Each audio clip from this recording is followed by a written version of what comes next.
The global bacon market moves around $30 billion each year, and the main consumers are Americans, who consume an average of 8 kilograms of bacon per person annually. To meet this enormous demand, millions of pigs are processed every day. But how does a pig transform into a delicious strip of bacon? To find out, let's travel to the United States and observe the process in one of its factories. Bacon, that delicious food that has conquered palates around the world, has a history that dates back thousands of years. It's believed that the practice of curing pork began in ancient Mesopotamia, where pigs were first domesticated. However, bacon as we know it today became popular in Europe during the Middle Ages. At that time, preservation methods were essential, and curing meat became an effective way to prolong its shelf life. Pigs were mainly fed agricultural waste, which made them easy to raise on farms. During the Renaissance, bacon gained fame for its flavour and versatility, becoming an integral part of the diet in countries like the United Kingdom, where it's considered a staple food. In the 20th century, with industrialisation and mass production, bacon became more accessible and varied. Modern techniques of curing and smoking were developed, allowing for large-scale commercialisation. Today, bacon is not only popular at breakfasts, but has also become a star ingredient in a variety of dishes and recipes around the world, from salads to desserts. So, what is the large-scale bacon process like? Selecting the meat is the first crucial step in making bacon, and the type of cut chosen has a significant impact on the final flavour and texture of the product. In most cases, bacon is made using pork belly, which is the meat from the pig's abdomen. This cut is characterised by its high fat content intertwined with streaks of lean meat. The fat plays an important role in the flavour and texture of bacon, as it melts during cooking, adding juiciness and that characteristic crunch when cooked properly. Pork belly is popular due to its balance between fat and meat, giving bacon its crispy exterior and tender interior.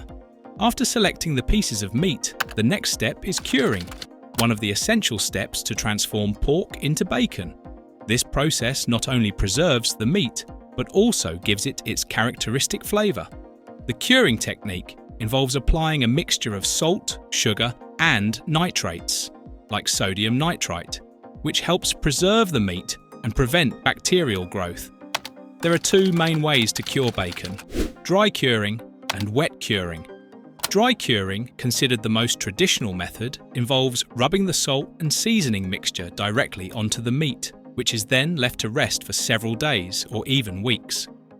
As the meat rests, the flavours slowly permeate, resulting in bacon with a deeper and more intense flavour.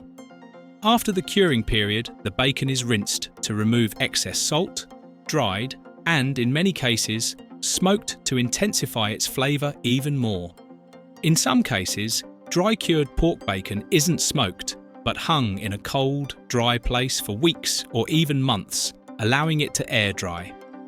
Although this process is more laborious and time-consuming, the result is bacon with a more complex and concentrated flavour. Due to the duration of this method, it's not very common in large-scale production, especially in countries like the United States. However, if you ever have the chance to try dry-cured bacon, it's worth it for its more robust and authentic flavour profile. On the other hand, there's wet curing, also known as brine curing. This method is faster and common in large-scale bacon production. Here, the meat is submerged in a solution of water, salt, and nitrates. Or it's injected directly with this mixture. This accelerates the curing process, making it ideal for industrial production. Although wet-cured bacon can also be smoked to add flavour, it's often placed in a convection oven and liquid smoke is added to achieve the smoky effect more efficiently. This type of bacon tends to have more moisture, making it heavier, although it often lacks the flavour intensity of dry-cured bacon. Interestingly, even though it weighs more due to the water content, its price can be higher for that same reason. Nitrates play a crucial role in the making of bacon. They not only help preserve the meat, but also prevent the proliferation of dangerous bacteria like Clostridium botulinum, and contribute to that appealing pink colour of bacon. To reduce the formation of nitrosamines, compounds that can be potentially carcinogenic, ascorbate, or sodium erythorbate are frequently added. Once the bacon has been cured, the next step is smoking, a fundamental process that adds a characteristic and delicious flavour. There are two main smoking methods: cold smoking and hot smoking, each with its particularities and unique results. In cold smoking, the meat is exposed to smoke at low temperatures, generally below 30 degrees Celsius. This process can last several hours or even days.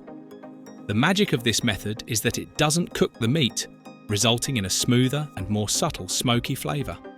Ideal for those who prefer a delicate smoky touch in their bacon, this method allows the flavours to integrate gradually. On the other hand, hot smoking involves higher temperatures, around 70 to 80 degrees Celsius.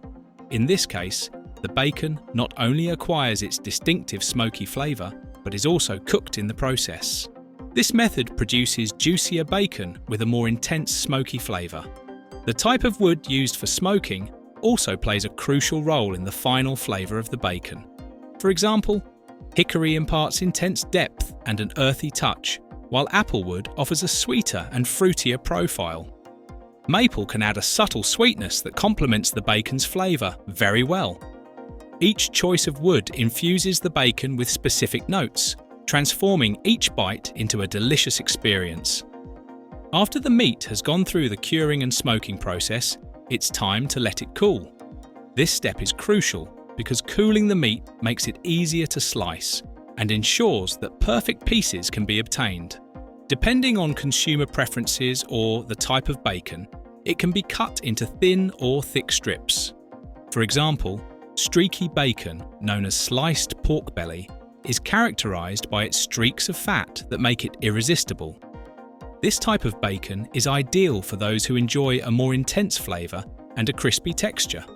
On the other hand, back bacon, which comes from the loin, has a leaner profile and usually offers a firmer texture. The choice of cut depends not only on taste, but also on its intended use in cooking. This process is carried out with large electric slicers capable of portioning a piece of meat in a matter of seconds.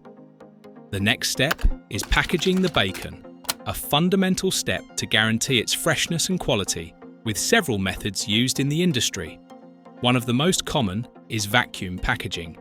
In this process, air is extracted from the package before sealing it hermetically. By eliminating oxygen, bacterial growth is reduced, which helps keep the bacon fresh for longer. This is ideal for those who want to enjoy its flavour and texture at their best. Another method used is modified atmosphere packaging. In this case, the package is filled with a mixture of gases like nitrogen and carbon dioxide. This special environment not only prolongs the bacon's shelf life, but also helps preserve its colour and texture, ensuring that the product looks as attractive as it is delicious. Some brands opt for traditional packaging, where the bacon is placed in plastic trays covered with transparent film. Although this method is less effective in prolonging freshness, it allows consumers to see the product before buying it, which can be an advantage when choosing their bacon.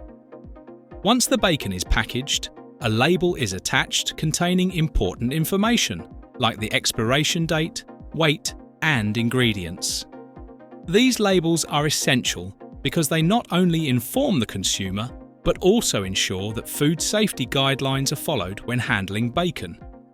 Finally, after being packaged, the bacon is stored in refrigerated chambers until it's ready to be distributed to stores.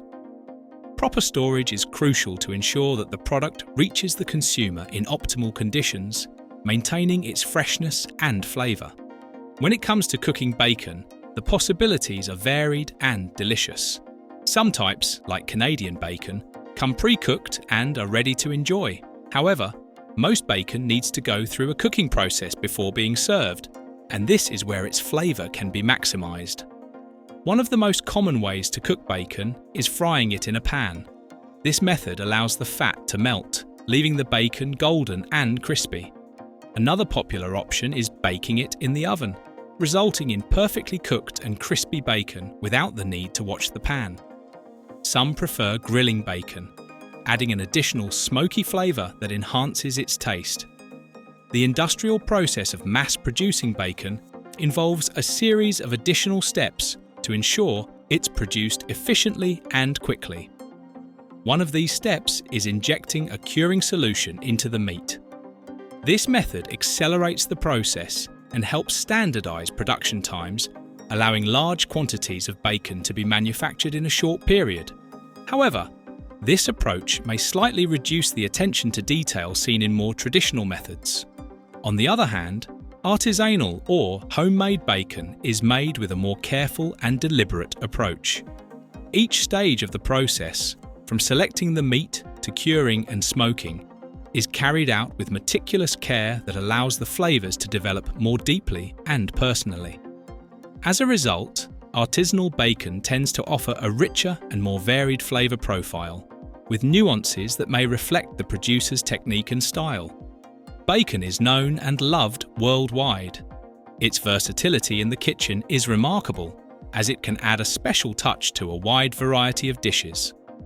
From classic breakfasts to salads, burgers and more, its unique flavour, combining salty, sweet and smoky notes, makes it an ingredient many enjoy. It's important to note that although bacon may be higher in fat and salt when consumed in moderation, it can be part of a balanced diet. And that's how tons of bacon are produced daily. Tell me, what did you think of the process? Let me know in the comments. If you liked the video, click the like button and don't forget to subscribe to the channel. In the windows you'll see next, there are more videos that might catch your attention. Don't miss them. See you next time.